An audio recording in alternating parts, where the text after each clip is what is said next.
Next video we're going to talk about integration. Now, what is integration?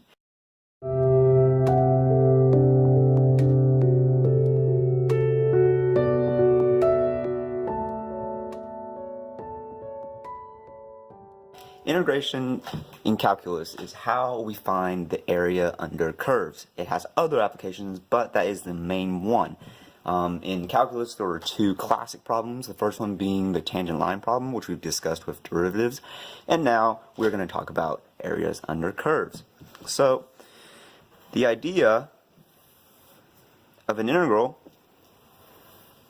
is that if you have some curve, some function f of x, well, to find the area from two what are called bounds of integration, to find this area, what we could do is we could draw little rectangles to approximate the area. And what I mean by rectangles is, let's say that the left side of the rectangle, the height of the left side of the rectangle, is the function f of x. So if we were to draw this rectangle, then the left side would be f of x. So then this other triangle, the left side of the height of the same length is the function. So if we continue to do this, it would look something like this.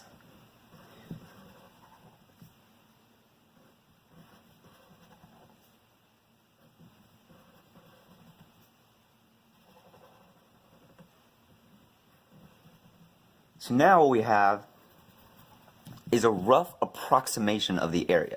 Now notice that there are these spots right here where it's a little bit of an underestimate, and then here is a little bit of an overestimate.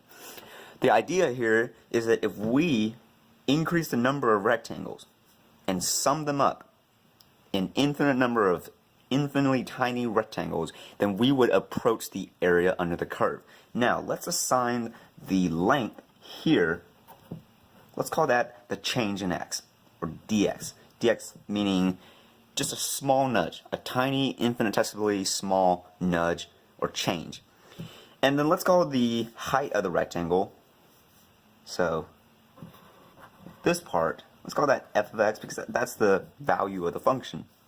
So the area of one of these rectangles is going to be the function value f of x times the length dx.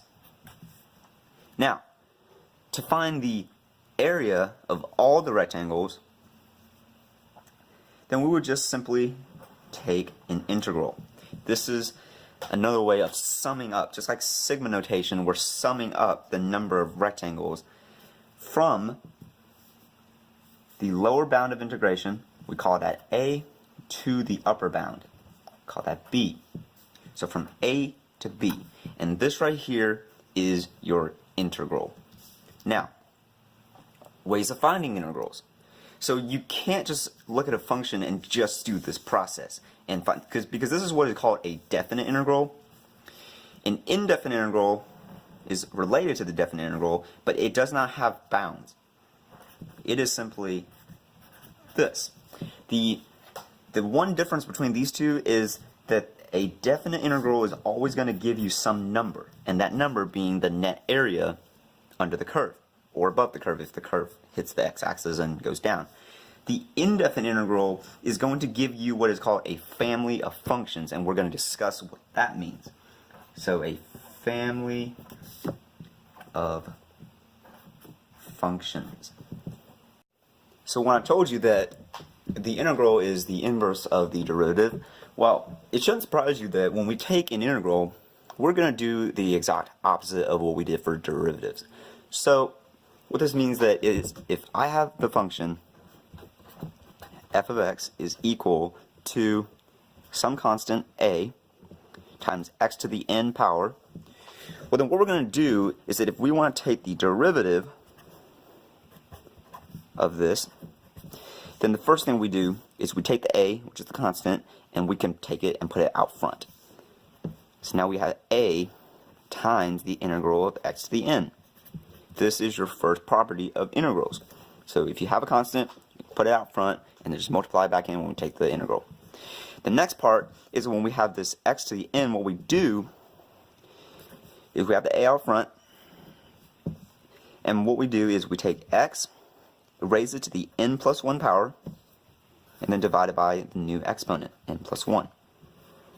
Now, this should make sense that if we take the the derivative of this, we should get back to our original function. So if we took this part and we put it out front, like we do with differentiation, then the n plus 1s will cancel with each other. And then you're left with, cancel with the 1 down here, so you're just left with your original function. Should make sense. So let's see if we can apply that. So let's say we had the function 2x cubed.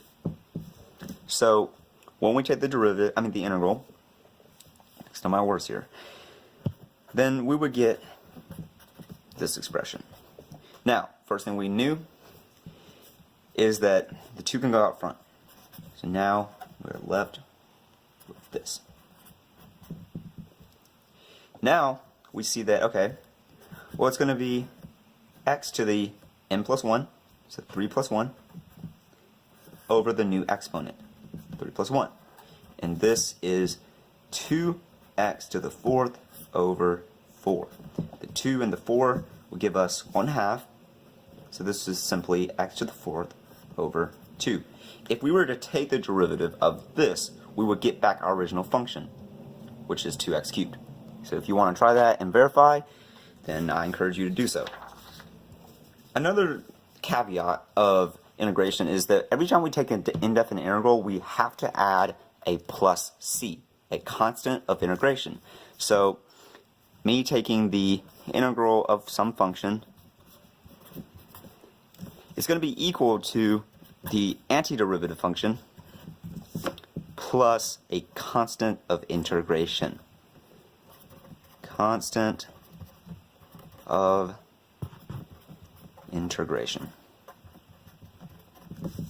Now what this means is we are accounting for any number. So this, as it's named, is a constant, because when we take the derivative of this thing, well, you know that the derivative of a constant number is 0. But if we don't put this here, then we're missing information.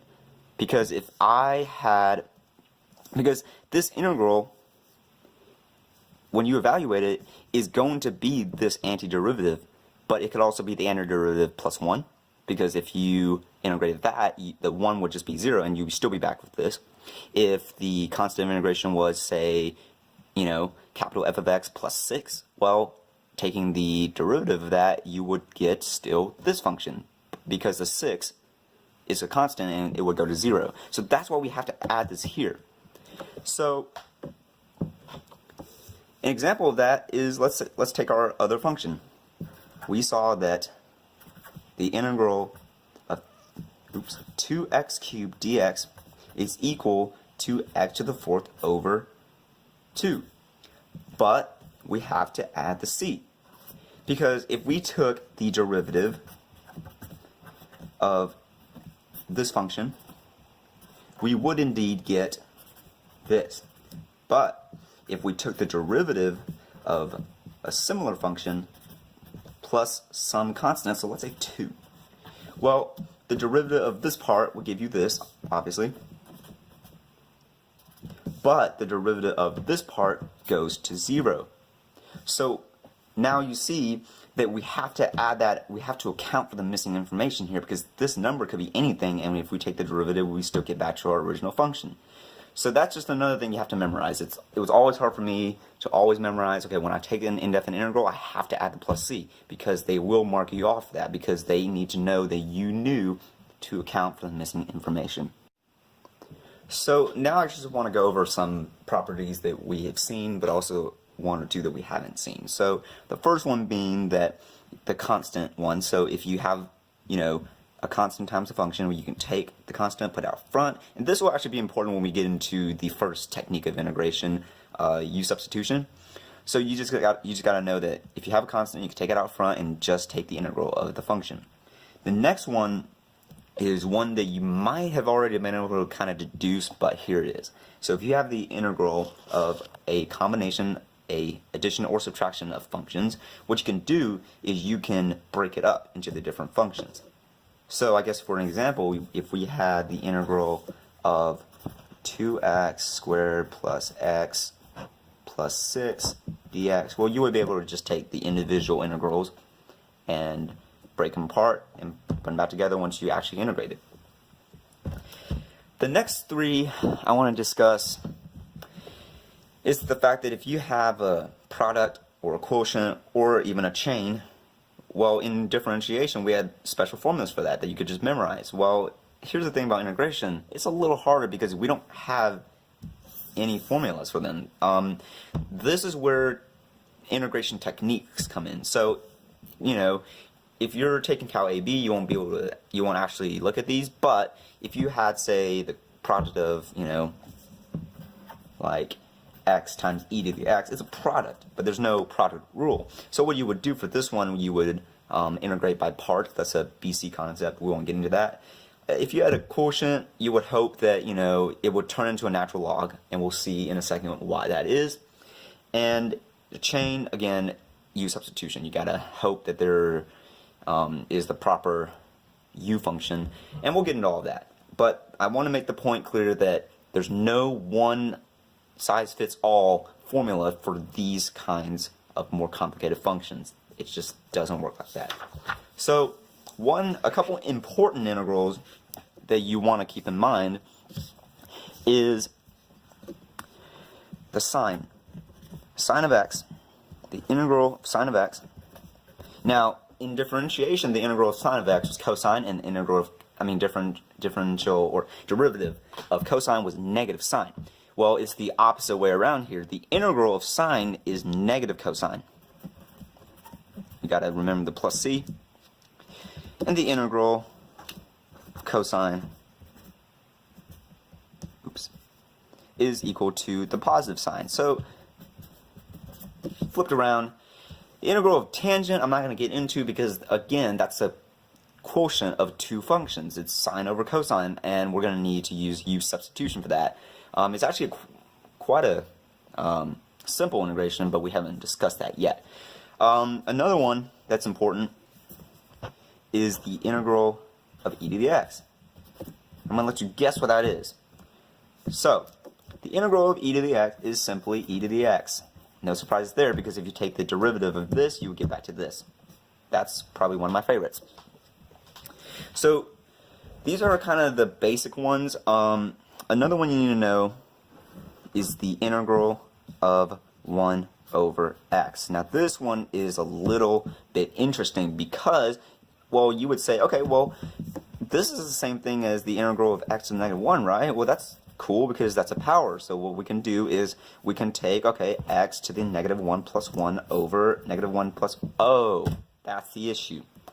Yeah, so this would just be x to the 0, which is 1, over, well, 0. And this cannot happen. Yet, there's still an antiderivative for this function. We just can't utilize the power rule for integration. So, this one, you'll just have to memorize.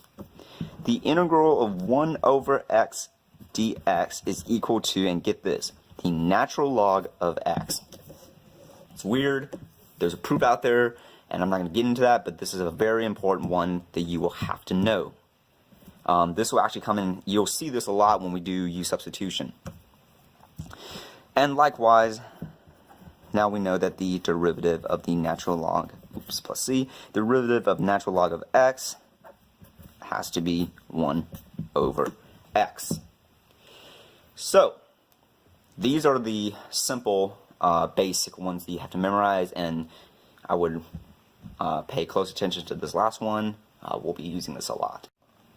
So let's talk about what happens when we have a problem like this. So, it seems a little complicated. It's a product, and like I said before, that products, we don't have formulas for that, unlike derivatives. But at first you could just be like, okay, well, you could just multiply out all the exponents, right, and just integrate that way. You could do that, but the important point that I'm trying to make here is that we are going to use a the first integration technique you will have learned in Calculus AB, and it's called U substitution. So what we're going to do here is we're going to assign one of these functions. So we could do this one, the 2x cubed, or this 6x squared. We're going to assign one of these functions u. So we're going to just basically set u is equal to one of those functions. The important thing to note is that when we assign u to a function, somewhere in the problem we have to find the derivative of that function. And what I mean here is, if we assigned u as 6x squared, well, in the function we would also have to find the term 12x, because 12x is the derivative of u. And that doesn't work here, because I don't see a 12x. But if we were to assign u as 2x cubed, well, the derivative of 2x cubed is equal to 6x squared. So now we know that our u in this case has to be the 2x cubed, because the derivative of that function exists in the problem. Now here's what we do. We set u as 2x cubed, knowing that its derivative is always present. Okay, well, let's take the derivative with respect to x. So du dx, so just the derivative, is equal to, well, what's this? Well, it's 6x squared. Now, the important thing we do next is multiply dx to both sides. So now we have du is equal to 6x squared dx. And this right here is kind of the important segue to finding the integral. So now that we have this expression, what we can do is once we get du isolated, we can go ahead into our original problem and plug in the u. So we can go ahead and say the integral of u to the fourth power, don't forget the 4 because that's going to be important, is equal to, well, times 6x squared dx. The only problem here is that we can't integrate u with respect to another variable. We have to integrate u with respect to du, just like we all have done x with respect to dx. That's the important part here. So how do we get our, where's the du here? Well, that's where this expression comes in handy. I think you already see it. This right here, I'm going to mark it in black. This part right here is, we said, is equal to du. Well, we have it right here. Exactly, actually. So now we know, okay, well, we have this expression, well, here's our du. So this is equal to u to the fourth du. And now we can integrate this quite easily. So this is going to be equal to u to the fifth over 5 plus c. And if you want to plug in the u back into this, you can do so, but this is the integral. And this is what makes u substitution so powerful, because this looks complicated, but if you can find the derivative, well, then you can just set u, take its derivative, and now you have an expression for du, which now you can integrate if you find the pattern. So let's, I'm going to set up another example, and in this next example, it's going to be slightly different. We're going to have to do something slightly different to get the du, but we'll see how that works. So if you remember from just a second ago how I said that when you have a problem like this, you need to find whatever you set u is equal to, you have to find its derivative in the function as well. Well, the one thing I didn't tell you at first is that it doesn't have to match perfectly. So in this case, if you set u is equal to x to the 7th, that would be 7x to the 6th. Well, we don't even see an x to the 6th term here, so that couldn't work. But if we were to set u is equal to 4x to the 8th, well, that kind of mimics, like if we were to take the derivative of this function, it would be 8 times 4 is the 32x to the 7th. So we would have an x to the 7th term, but we would also have that 32 as the constant out front. So the rule here is that when you set u is equal to some function in the integral, you have to be able to spot the derivative of u within a constant. So there can be a constant out front, the powers just have to match. So in this case it was 32x to the 7th. Well, we have the x to the 7th, but there's that extra 32 out front as a constant, and we will be able to deal with that. So if you can just find something that looks close to it within a constant, you're good. Let's see how to do this. So again, we take the derivative with respect to x of our u function, and that is equal to, well, 32x to the 7th. Okay, then we multiply dx to both sides so that we get du is equal to 32x to the 7th dx. Okay, so once you get our du expression, we plug it in, so u into our original integral. So this is going to be u, and I did a drastic example to the 12th, but it's still going to work, times this x to the 7th dx. Now, the important thing to note here is that this part right here matches this part to within that constant. And we can deal with that constant now by doing this. So this is where the property, the constant property comes in handy. So if I wanted to put this 32 in here to match it, well, we can do that. We can multiply the inside of the integral by that 32. So now we have, mark it, we have this part times this part, and that works perfectly to give our du. So we have that here, but the thing is, if we wanted to multiply the inside of the integral by some number, then what we have to do to compensate for that is to multiply the outside of the integral by 1 over that number. Because this expression right here is the same thing as us saying this constant, remember, out front can go in and out of the integral. So this can go into the integral as such. And what this does, and plus the rest of it, what this does is this is equal to 1, because 1 over 32 times 32 is 1. We haven't changed the integral, so when we multiply by 32, we haven't changed the integral if we put the 1 over the 32 out front. That keeps it kind of balanced. So if you remember the, stuff you've done with equations, you've got to keep it balanced. Same thing for integrals. So if you multiply by some number in the integral, you have to compensate by multiplying by 1 over that integral.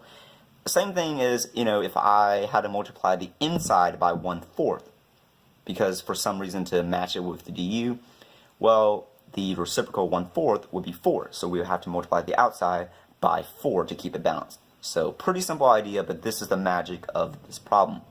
So continuing on with this problem, if I can memorize it. So it was, so now that we know that we have to multiply the outside by the inside,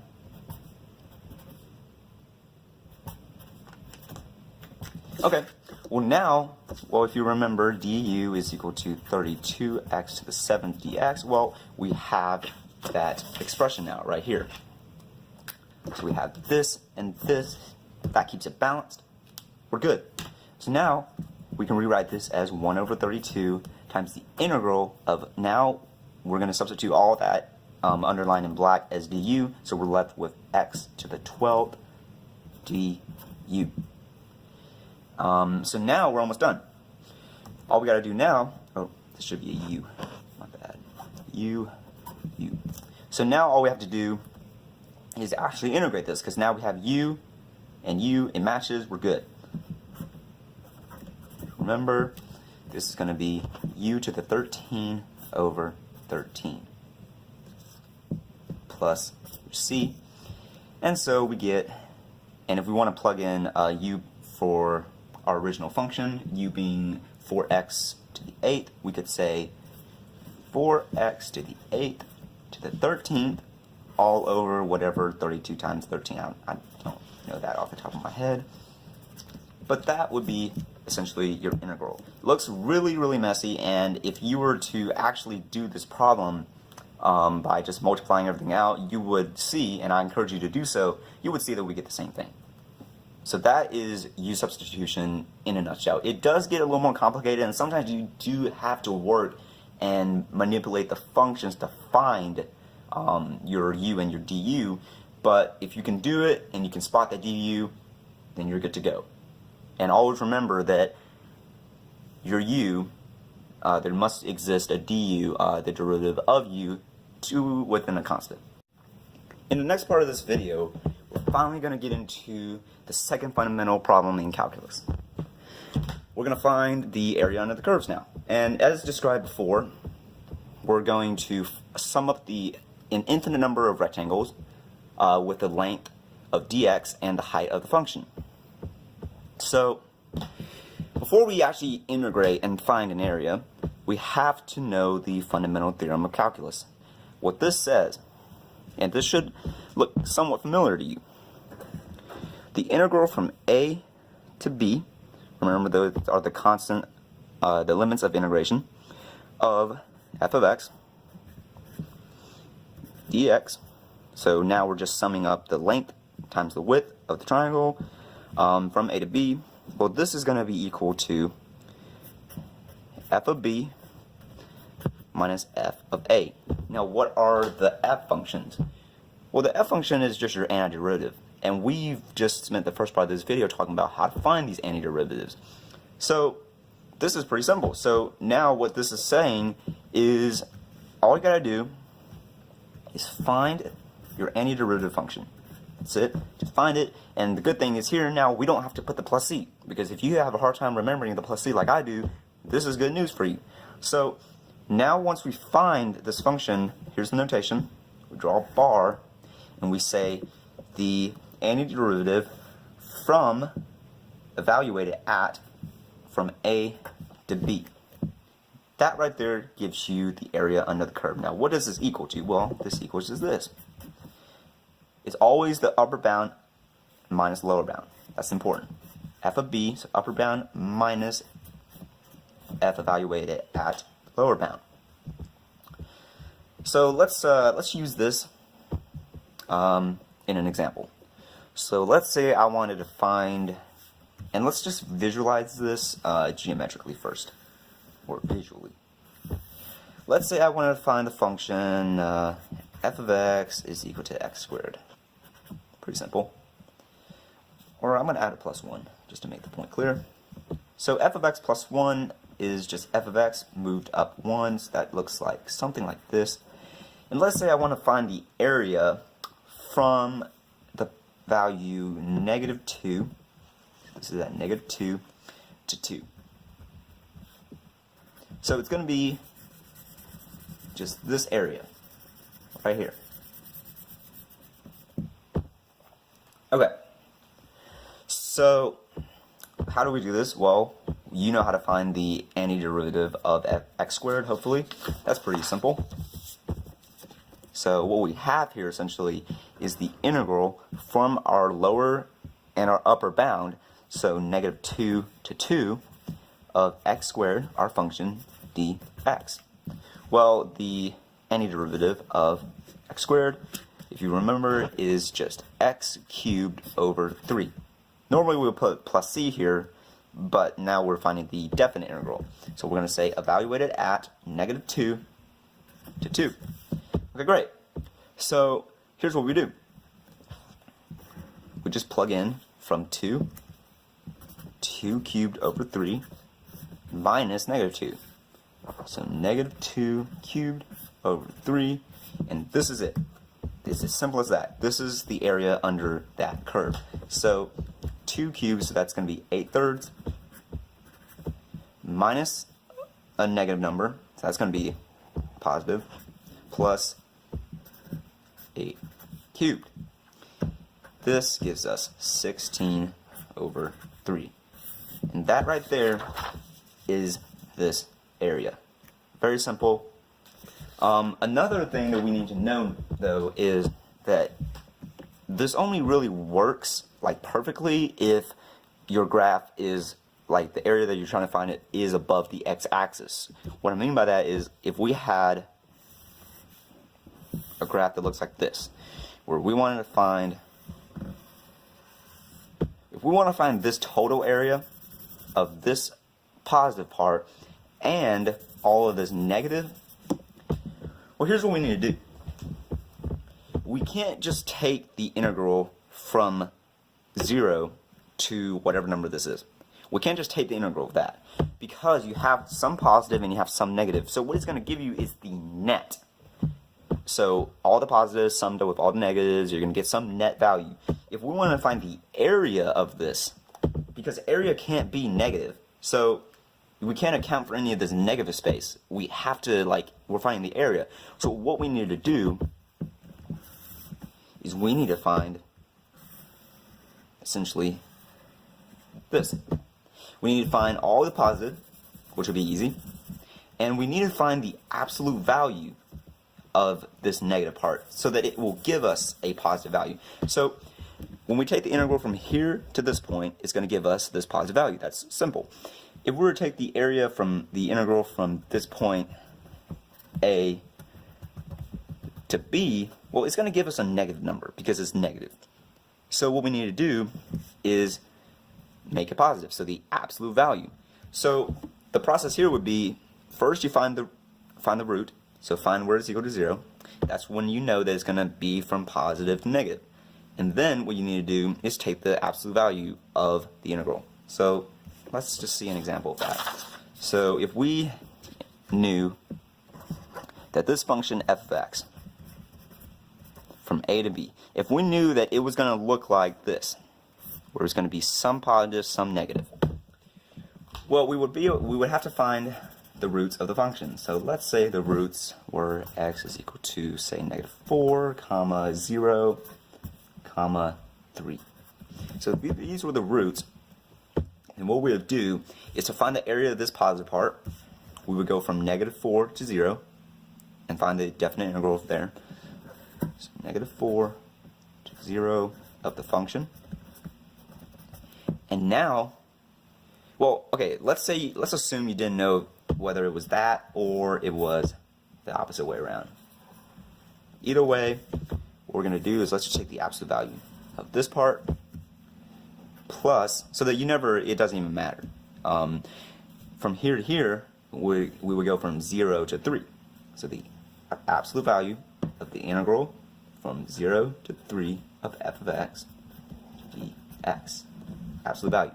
So by taking the absolute value from each root, then we've essentially made sure that if it's a negative here or if it's a negative here, we're going to get a positive area, because we don't want the net change. We want all of it.